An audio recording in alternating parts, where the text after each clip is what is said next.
البقلاوة او الجلاش الحلو. هعملها بطريقة جديدة، وممكن تكون قنوات كتير عملتها، وهي انا شايفة ان هي ترند اليومين دول. انا حبيت اعملها ويا ريت تعجبكم. بس قبل ما نبدأ الفيديو، يا ريت ما تنسونيش لايك واشتراك في القناة علشان تشجعوني وتدعموني.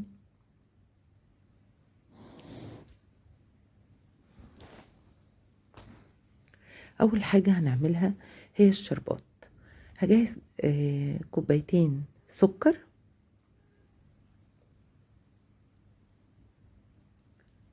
وعليهم كوبايتين مية، وعصرة نص ليمونة، وهقلبها كويس قوي.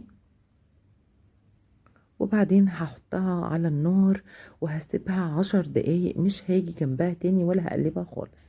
وممكن في اللحظات اللي هي على النار دي نحط ذرة فانيليا.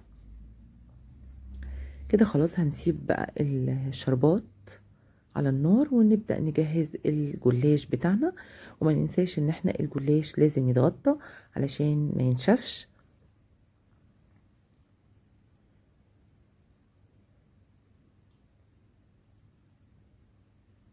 هنجهز الحشوة بتاعتنا.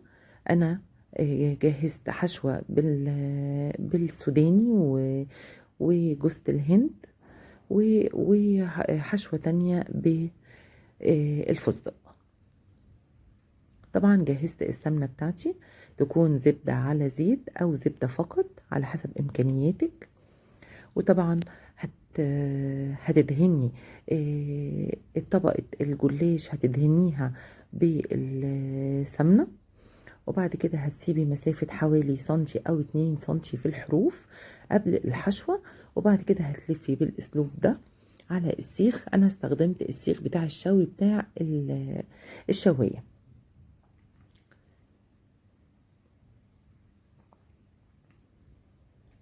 برضو هدهن ورقة الجلاش بالزبدة بتاعتي.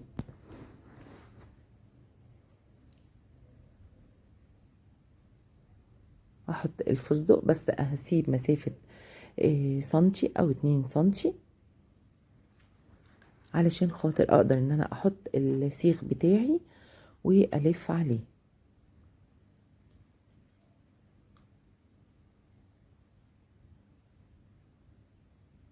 بالراحة خالص. لا، اول طرف بس هو اللي بالراحة، وبعد كده خلاص الموضوع بيبقى سهل. لو هتعمليها على ورقة واحدة يبقى الورقة دي ممكن تتنيها عشان تبقى البقلاوة تبقى اصغر من كده. لو هتعمليها طويلة يبقى تحطي ورقتين على بعض.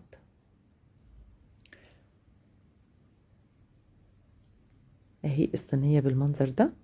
هبدأ ان انا اقطعها واكون مجهزة بقية الزبدة بتاعتي سخنة، احطها عليها قبل ما ادخلها الفرن، واكون مسخنة الفرن كويس جدا. ادهنها كويس على الوش، واكون مسخنة الفرن على درجة 180، وادخل الصينية بتاعتي. سريعة جدا وما بتاخدش وقت، بس منظرها بيطلع جميل جدا.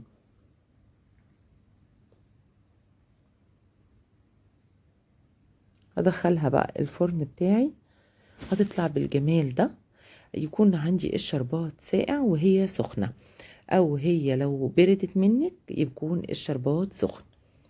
احط الشربات بتاعي طالعة جميلة جدا.